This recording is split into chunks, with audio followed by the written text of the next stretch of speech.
Okay, let's unpack this. We've pulled together some really fascinating material today. It's specialized, highly operational stuff, really cutting across, well, almost everything. Yeah, it's quite the stack. We're doing a deep dive into India's integrated national security architecture. And it is complex. It really is. And this isn't just about, tanks and jets. Our sources today, they're almost like a curriculum, aren't they? They are. They show how India defines and defends its interests, from nuclear red lines down to digital borders, counterterror finance, internal conflicts, the works. So our mission for you, the listener, is to take this very dense, specialized info covering doctrines, borders with Pakistan and China, LWE financial stuff like FATF, FCRA, and turn it into something, actionable, insightful knowledge. Basically, your shortcut to understanding the whole sweep of Indian security strategy as it stands today. And what jumps out right away, I think, is the sheer scope. Security here is treated as what? Comprehensive national power. Exactly. It's an integrated approach. It weaves together technology, global finance, diplomacy, kinetic power, in ways that, frankly, traditional military analysis often just doesn't capture. Right. So let's start at the beginning, the foundational level. When we talk about India's national security, it's clearly way bigger than just defending the borders. How do the sources sort of outline this broader definition? Well, the old idea of security being just military is pretty much obsolete in this context. The materials make it clear. National security today has to integrate geostrategy, cyber, information security. Health security, too, right? The pandemic really drove that home. Absolutely. Health security is critical now. And, crucially, resource security. Resource security. That's interesting because it's both internal and external, isn't it? Precisely. We're talking energy, food, and maybe most critically, water. The sources really emphasize the ongoing strategic weight of things like the Indus Water Treaty with Pakistan. Decades old, but still vital. Totally vital. And managing rivers like the Brahmaputra with China. These aren't just environmental points. They're core security interests. Access impacts internal stability, external leverage, everything. And the architecture also has to deal with internal threats, which, well, that complicates the picture significantly. Oh, absolutely. The modern definition explicitly includes both state actors, your conventional threats, and non-state actors. That's a big shift. So things like ethnic conflicts, Naxalism. Exactly. Naxalism, large-scale mob violence. The state needs to manage that internal volatility. So national cohesion, harmony, they're actually seen as part of a successful geostrategy. Okay, so this broader view leads us straight into that big paradox, the one that always comes up. India doesn't have a publicly codified, written national security doctrine, an NSD. Why not, if things are so complex? Yeah, it's a constant question. The sources suggest it's partly deliberate, partly historical baggage. You see mentions of political hesitations. Shiv Shankar Menon's name comes up in that context. And just getting everyone on the same page across the whole system. That too. Achieving real cohesion across India's federal structure, all the departments. It's tough. And fundamentally, maybe a written doctrine just limits your flexibility too much in a fast-changing world. It becomes a political constraint. So if it's unwritten, how do we even know what it is? It must exist in practice, surely. Oh, it definitely exists in effect. Yeah. You see it in the pattern of strategic signaling, Right. in the responses. It's what guides major decisions, right? Think Balakot strikes or the moves on Article 370. Okay. The sources actually define the core of this operational strategy, especially as articulated by the leadership, around 3 key pillars. And these signal a real move away from strategic passivity. And these pillars are the current red lines. Pretty much, yeah. First, decisive retaliation. Any attack gets an overwhelming, timely response. Second, no tolerance for nuclear blackmail, meaning conventional responses won't be stopped by nuclear threats. That's a strong statement. It is.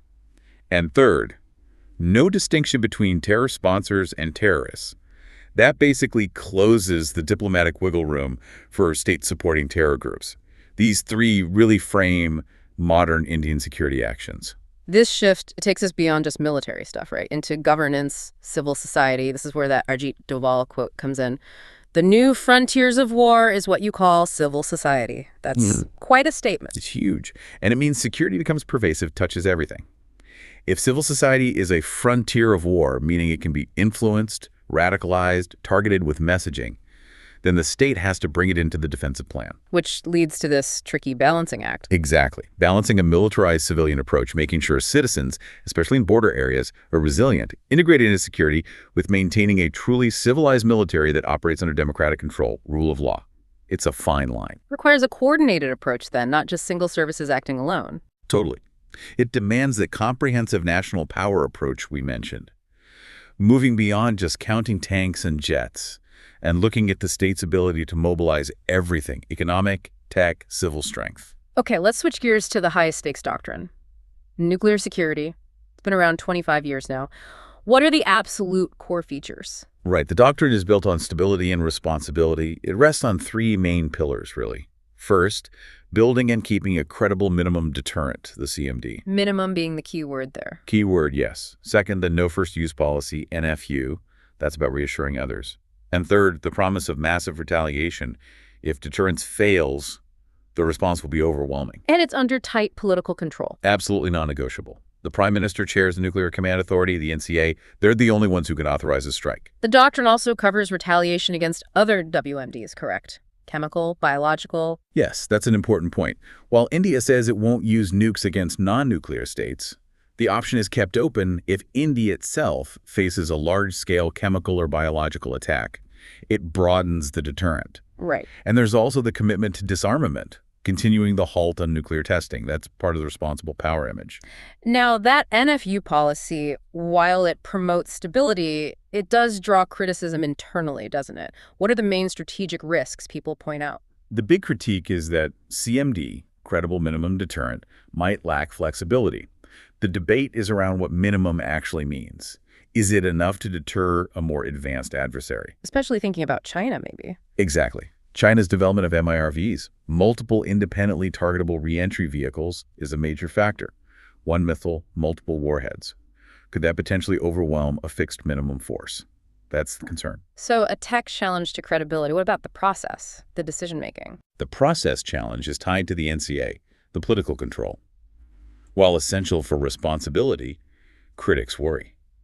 Could the time needed for political discussion, for authorization, lead to a fatal delay in launching a retaliatory strike if India were hit first, massively? In the age of hypersonic missiles, time is everything. Precisely. Yeah. Speed is critical. So that potential delay is a major point of debate.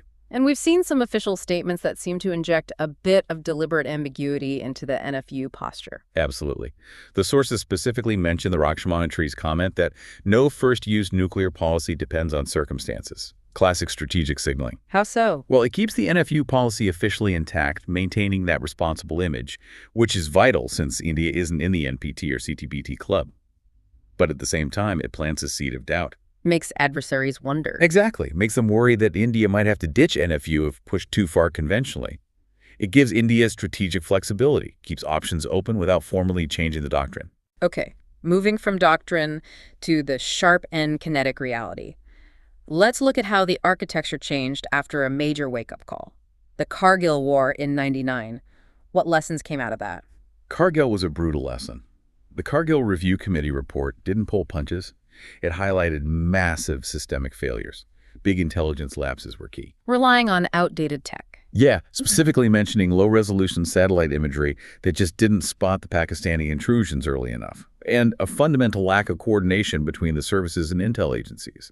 The whole posture was reactive, disjointed. So what were the big institutional changes made to fix that? These really formed the bedrock of the modern setup. The reforms were huge, structural. You got the formal Nuclear Command Authority, the NCA, for political oversight of nukes. Crucially, the Integrated Defense Service, IDS, was created to push for tri-service cooperation. Which eventually led to the CDS post. Exactly, the Chief of Defense Staff. That role was designed to be the single military advisor to the government, drive integration, break down those silos between Army, Navy, Air Force. And on the intelligence side, how did they fix the coordination mess? Two critical new bodies. First, the Multi-Agency Center, MAC. That became the central hub, pulling together intel from all agencies, federal, state, in real time, aiming for total situational awareness. Okay. And second, the Defense Intelligence Agency, DIA, set up specifically to give high-grade technical intelligence directly to the armed forces. These really changed how threats were seen and shared across the government. Beyond the institutions, there was a tech push, too, driven by those Kargil failures. Oh, definitely. The need for better tech became urgent. This led to big investments in CIBMS, the Comprehensive Integrated Border Management System. Which is more than just fences and posts. Much more. It integrates sensors, thermal imagers, ground sensors, radars with communication networks. It gives you an uninterrupted digital picture from remote borders, aiming to prevent the kind of detection failure they had in '99. Okay, now let's look at a specific case study that shows this modernized, integrated approach in action. Operation Sindoor, the response to the Pahalgam attack. This apparently set the new normal. Operation Sindoor, yes. It was framed as the definitive answer to targeting civilians. It demanded an overwhelming, multi-pronged response. And it was really the first big showcase of India integrating all three services, Army, Air Force, Navy, seamlessly in a combined strike. What was strategic about the targets they chose? They weren't just tactical hits, they were about sending a message. Hitting critical military and logistics hubs deep inside Pakistan, in major urban areas like Nurkan and Rahim Yar Khan, that showed reach and capability. And they used Indian-made weapons? Yes, deliberately, showcasing indigenous systems like the Akash surface-to-air missile, MAN-PADS, man-portable air defense systems. It underlined the credibility of India's own defense industry. But the real punch, the new normal part, came from the non-military response too, didn't it? That's right. It was a mix of diplomatic and economic pressure. Reducing diplomatic staff, suspending the SAARC visa exemption for Pakistan, hitting travel and engagement. And the Indus Water Treaty threat. That was huge. An explicit threat to potentially terminate the treaty if cross-border terror support didn't stop, unequivocally. Plus, closing the Attari-Wagah border for trade added serious economic pain. It showed a willingness to use all levers of state power. So, Operation Sindoor basically proved that the decisive retaliation doctrine wasn't just talk. It cemented it, set a new benchmark. Swift, overwhelming military action combined with economic and diplomatic isolation while signaling zero tolerance for nuclear blackmail. It fundamentally changed the cost-benefit calculation for any future state-sponsored terror. Okay, switching from the Western Front now, let's look north and east. The China dynamic along the LAC, the line of actual control, how's that shaping up? Well, post-Doklam, post-Galwan, the situation is defined by China's use of what they call gray zone warfare tactics, actions below the threshold of actual war. And the salami slicing. Exactly. That patient, incremental pushing of boundaries. The core problem is the LAC itself, 3,488 kilometers, largely undemarcated. Huge stretches are open to different interpretations, potential friction points. So the main challenge is managing flare-ups without things escalating. Precisely. The material really stresses the agreed three-step process for handling standoffs. First, disengagement, pulling troops back from close contact. Second, de-escalation, reducing overall force levels in the area. Third, de-induction, moving forces back to peacetime bases. But military deterrence isn't the whole story here. No, the sources highlight it's not enough on its own. Which brings us to the civilian side of border management, the Vibrant Village Program, VVP. Using development as deterrence, how does that work? VVP is basically India's answer to China's building of those Xiaokong villages right near the border. China uses civilian infrastructure to assert presence in contested areas. India's philosophy, which is nicely put in the sources, is border villages are not the last villages, but the just villages, meaning they need to be developed, connected, prosperous. VVP aims to stop people migrating away from these forward areas, keep the demography stable. How? What are the practical steps? Aggressive infrastructure, building roads, connectivity, promoting tourism. Schemes like one village, one product to give people economic reasons to stay. The strategic idea is simple. A stable, prosperous, integrated civilian population in border areas is a much better long-term deterrent than just military patrols. Okay, shifting east now, the India-Myanmar border, that's a really sensitive zone. Hugely sensitive and a major vulnerability. It's over 1,600 kilometers, mostly unfenced.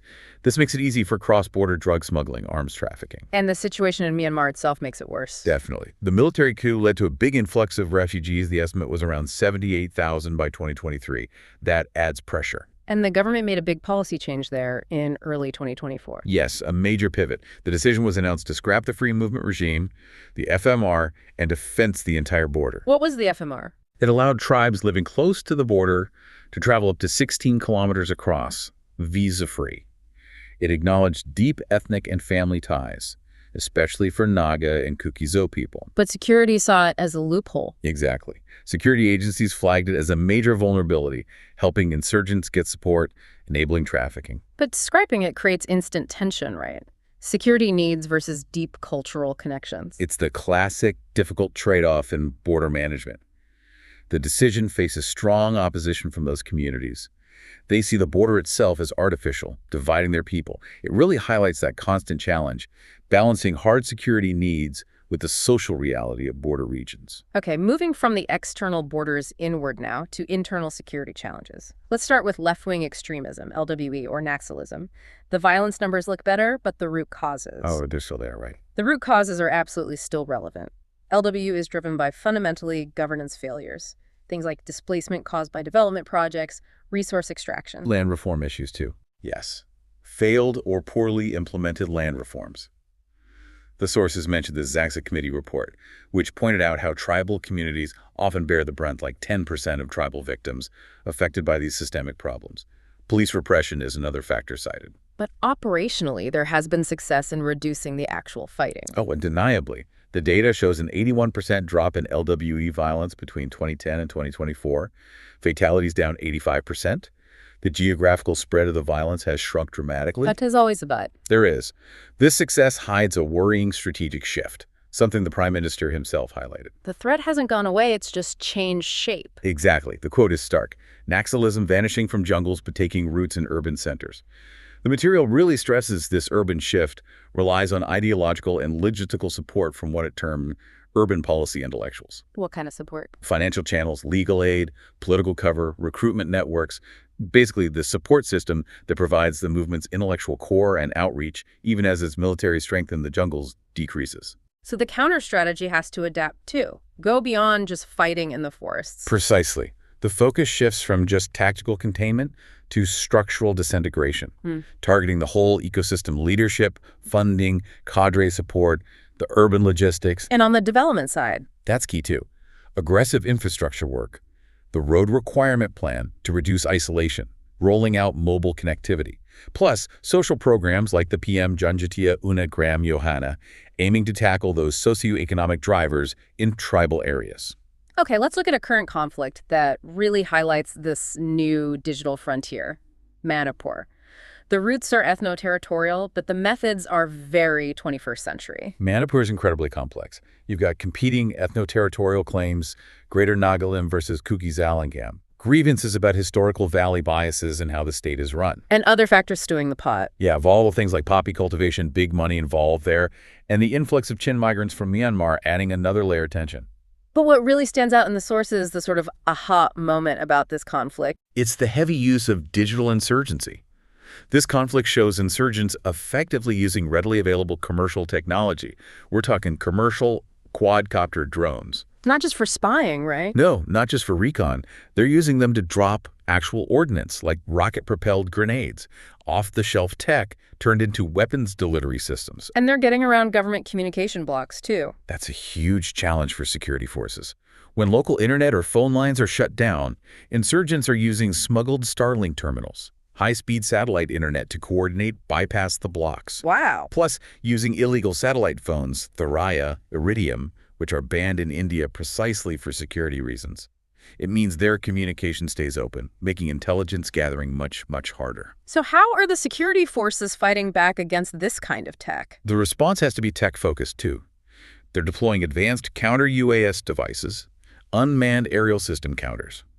The sources mentioned Garutva Systems Dronam as an example. What do these do? They're designed to disrupt the navigation systems of those commercial drones, jamming the GPS or GLONASS signals they rely on. If you disrupt the GNSS signal, the drone either crashes, hovers, or maybe returns to its operator. It neutralizes the threat. It's a constant tech-counter-tech race. Okay, lastly in this section, a quick look at maritime security. Unique challenges there. Very unique. You can't fence the sea, obviously. The sources mentioned some historical fuzziness about roles Indian Coast Guard versus Navy. Generally, Navy handles threats beyond 200 nautical miles, the EEZ, Coast Guard closer in, but seamless coordination is always key. And the main threats are economic, primarily. Hugely economic. Piracy is a major one. The activity of Houthi rebels, Somalian pirates, especially in crucial shipping lanes. Like the Red Sea, Suez Canal choke points. Exactly. Attacks there drive up shipping insurance costs, cause massive supply chain delays. Disrupting trade is a powerful economic weapon. So what are the main initiatives to tackle this? Key ones include Operation Sandkalp, that's the Navy maintaining a forward presence, protecting sea lanes. The Sagarmala project is about modernizing ports and coastal infrastructure. And critically, there's the formal three-level coastal security structure. How does that work? It clarifies roles based on threat levels. Level 1 is the highest non-state terrorists trying to infiltrate, attack offshore assets. Level 2 is organized crime, large-scale smuggling. Level 3 is more about illegal migration, fishermen straying, refugees. It assigns clear responsibilities to the Navy, Coast Guard, and the State Marine Police for each level. Okay, so if the last sections were about kinetic and digital threats, this part is about the hidden war, the financial front. Let's start with money laundering, ML, and terror financing, TF. How does that work? Right, ML and TFs are the oxygen for crime and terror. They hide where the dirty money comes from. The process usually has 3 stages. First is placement. This is the riskiest part. Getting the illicit cash into the legitimate system somehow, maybe small deposits, smurfing, maybe bulk cash smuggling. Then they try to hide the trail. Exactly. Yeah. That's layering. Creating complex webs of transactions, wire transfers across borders, buying and selling shell companies, anything to make it hard to follow the money back to the source. And the final stage. Integration. The money looks clean now and is put back into the legitimate economy. Often used to buy high-value things like real estate, luxury goods, gold, things that hold value and look legitimate. What are the main techniques criminals and terror groups use now to try and stay ahead of the regulators? Well, there's the traditional method, the Hawala system. It's ancient, based on trust, lets money move globally without actually transferring currency electronically, totally outside formal banking, Still used. still very much used. But the modern and rapidly growing challenge is cryptocurrencies. Why are groups like ISIS, ISK, Hamas reportedly using crypto so much? Because it offers perceived anonymity and lacks a central controlling authority, initially at least. They use things like dark wallets, mixing services that deliberately jumble transactions for many users, ring signatures to obscure the sender, all designed to make tracing the funds incredibly difficult for law enforcement. The tech moves faster than the regulations sometimes. Often, yes. The global regulatory system is constantly playing catch-up with the speed and sophistication here. Are there concrete examples linking terror attacks to this kind of financing? Yes, the sources confirm the 2019 Pulwama attacks were financed partly through complex cross-border channels linked back to backers in Pakistan. And groups like Hamas have been very effective using social media propaganda to solicit crypto donations directly, sometimes raising millions very quickly. It shows the power and reach of digital financing. So how is India tackling this through global and domestic rules? Let's talk FATF first. Right, the Financial Action Task Force, FATF. It's the global watchdog setting standards against money laundering and terror financing. India is currently in the regular follow-up category. Which is good. Yes, it means India meets the highest level of technical compliance with FATF's tough AML-CFT standards, anti-money laundering counter-financing of terrorism. What teeth does FATF actually have? Its main tool is the Mutual Evaluation Report. It's basically a peer review process. Other member countries assess not just if your laws are technically compliant, but if they're actually effective in practice. And getting a bad review has consequences. Huge consequences. Yeah. Being put on the gray list, or worse, the blacklist, can severely damage a country's access to the global financial system, impact investment, loans. It gives FATF enormous clout. Okay, let's switch to the big domestic law controlling foreign money. The Foreign Contribution Regulation Act, or FCRA. FCRA, Yeah. run by the Ministry of Home Affairs. Its stated purpose is pretty clear. Regulate foreign donations to individuals and NGOs to prevent that money being used in ways considered detrimental to the public interest, influencing politics, society, religion, in ways the government deems harmful. So defending sovereignty through financial control. That's the stated rationale, yes. What are the really key requirements, the ones under recent amendments that have caused so much friction? They are quite strict.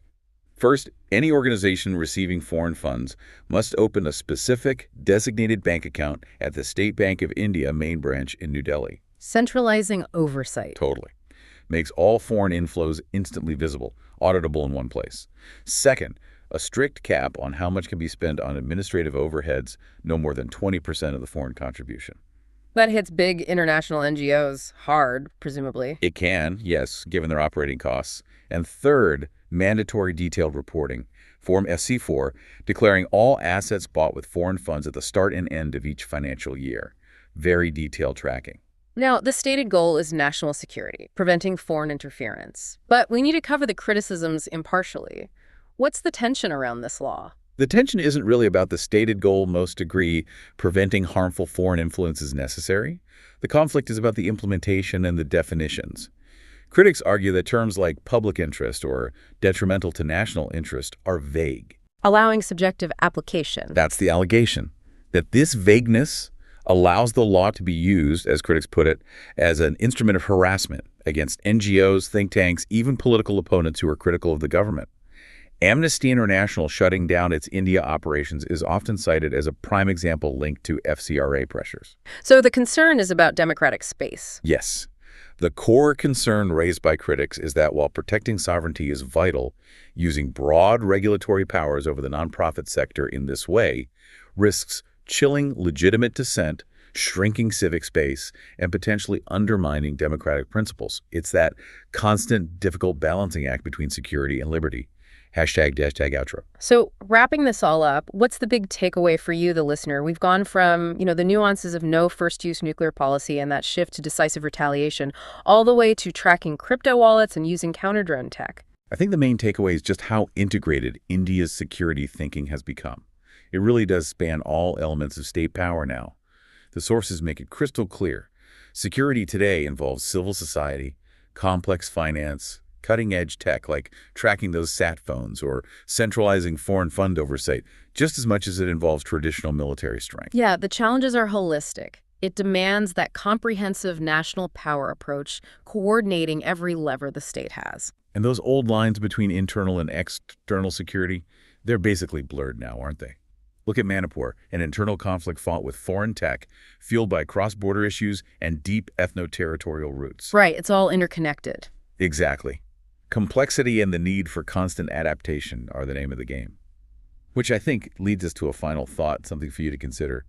The documents we looked at really emphasize integrating civil society into security efforts, VVP, the focus on urban Naxalism, digital threats, it all points that way. So given the rise of these decentralized threats and this absolute necessity of balancing that militarized civilian idea with maintaining a truly civilized military under democratic checks, where is the most critical pressure point in that balance likely to show up in the next decade?